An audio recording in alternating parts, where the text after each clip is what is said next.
Tu te demandes comment l'intelligence artificielle peut te faciliter la vie. J'étais comme toi. Jusqu'à ce que je m'y intéresse, je me demandais bien à quoi ça allait pouvoir me servir, que ce soit dans ma vie quotidienne ou ma vie professionnelle. Et finalement, je me suis rendu compte que ça pouvait t'aider vraiment à gagner du temps, à ne plus te prendre la tête sur des choses qui n'ont pas de valeur ajoutée ou de passer du temps dans des tâches réparbatives. Ce que je te propose, c'est de découvrir quelques questions incontournables pour moi maintenant, que tu peux poser à ChatGPT et qui vont te faire gagner du temps et te décharger mentalement. Allez, c'est parti. Générique. René ? Générique. 1, A. Ok, on enchaîne. Toutes les semaines, c'est la même rengaine. Qu'est-ce qu'on va bien pouvoir manger ? Alors c'est vrai, faire sa liste de repas et sa liste de courses, c'est pas vraiment une passion. T'as envie d'y passer le moins de temps possible. Généralement, tu n'es pas inspiré et tu te retrouves à manger à peu près toutes les semaines la même chose.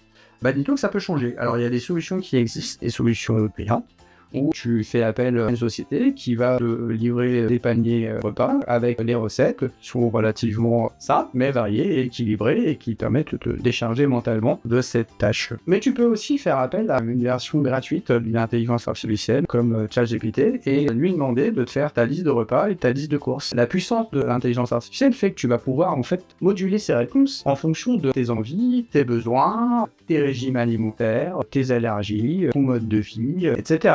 Donc tu peux lui demander de te préparer des choses équilibrées ou pas, parce que le gras c'est la vie. Si tu veux manger gras, tu peux lui dire je veux des trucs gras.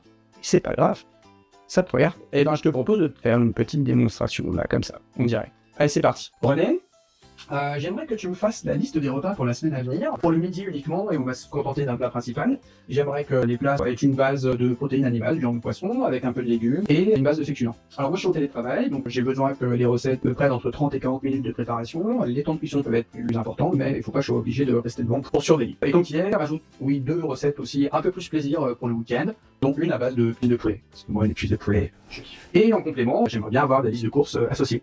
5 recettes de plats pour le midi, suivies de 2 recettes supplémentaires pour le week-end, en tenant compte de vos préférences et contraintes. Chacune d'elles nécessite 30-40 minutes de préparation active, avec des cuissons longues, sans surveillance. Repas pour la semaine, sauté de dinde aux légumes et riz, escalope de dinde, coupé en morceaux, légumes, carottes, poivrons, courgettes, féculents, riz basmati. Préparation, faites revenir les grosses dindes avec des épices, paprika curcuma, dans une poêle. Ajoutez les légumes coupés en dés et laissez cuire jusqu'à tendreté. Servez avec du riz cuit, cabillaud papillote avec légumes de saison et couscous, protéines, filet de cabillaud, légumes, fenouil, carottes, tomates cerises, féculents, couscous. Préparation, placez le cabillaud et les légumes en papillote avec un filet d'huile d'olive, du sel, du poivre et des herbes de Provence. Enfournez 25-30 minutes. Préparez le couscous en parallèle. Bon, vous arrêtez là, on n'est pas chez Mercotte. D'ailleurs, je me demandais, est-ce que ça vous intéresserait une petite chaîne sur la cuisine ? La cuisine de tous les jours, vite fait bien fait, avec des bonnes saveurs et tout ça, dites-le moi en commentaire, et puis on avise. Petite interlude.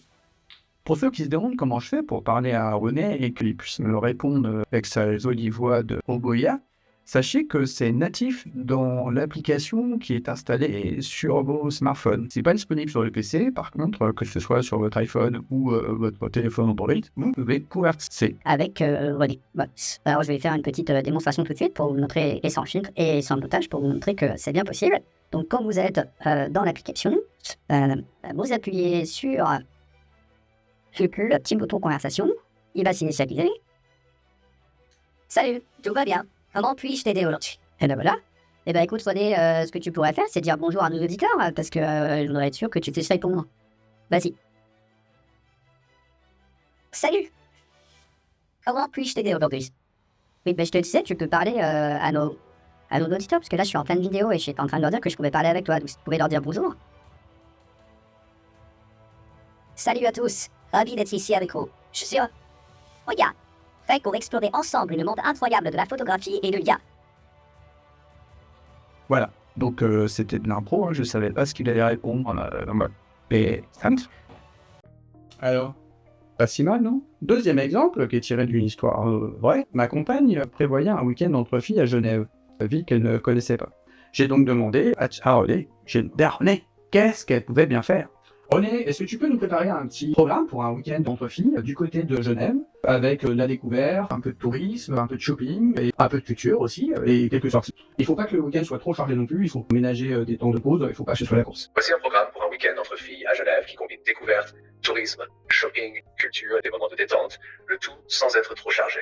L'idée est de profiter de la ville en douceur tout en ayant une belle variété d'activités. Samedi, découverte et shopping.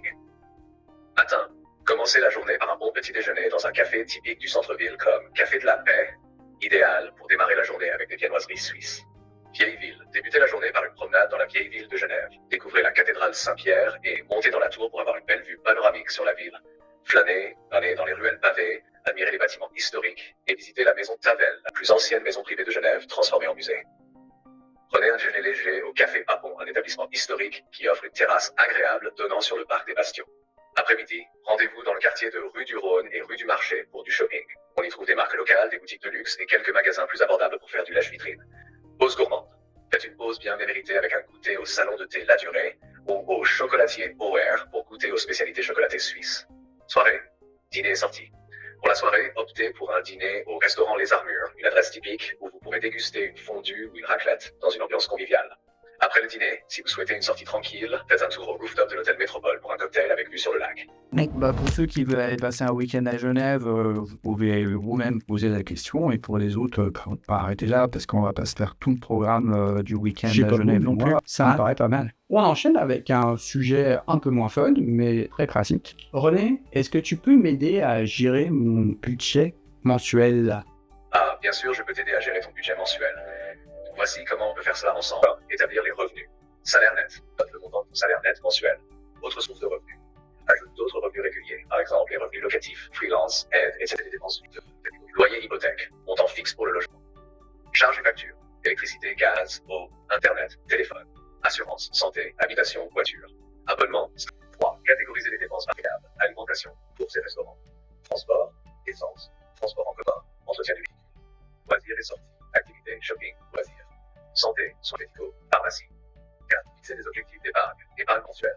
Définir un pourcentage de ton revenu à mettre de côté.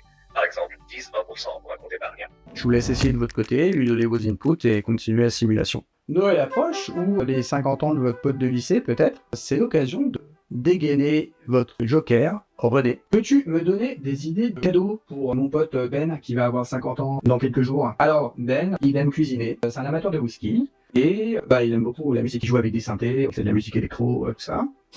J'ai un budget de 100 euros. Voici quelques idées de cadeaux pour Ben en tenant compte de ses goûts et de ton budget de 100 euros. Livre de cuisine sur les plats mijotés. Un livre de recettes dédié aux plats mijotés traditionnels français, avec des astuces de chef. Cela pourrait être un excellent moyen pour Ben de découvrir de nouvelles idées de parfaire ses plats préférés. Budget, entre 20 et 30 euros. Accessoires pour synthétiseurs. Description. Un ensemble d'accessoires pour ces synthétiseurs, comme des câbles de patch de haute qualité, un support de synthé ou un petit module pour compléter son setup, par exemple. Un petit séquenceur. Un cadeau parfait pour nourrir sa passion pour la musique. Budget, entre 30 et 100 euros selon les accessoires. Bon voilà, des cadeaux, ils m'ont proposé une dizaine. On va s'arrêter là, mais j'encourage à faire la même chose, notamment des cadeaux de Noël qui approchent. Pas si mal. Allez, on enchaîne. René, je vais partir 3 semaines en vacances à Bali. Ouais, je sais, c'est un luxe.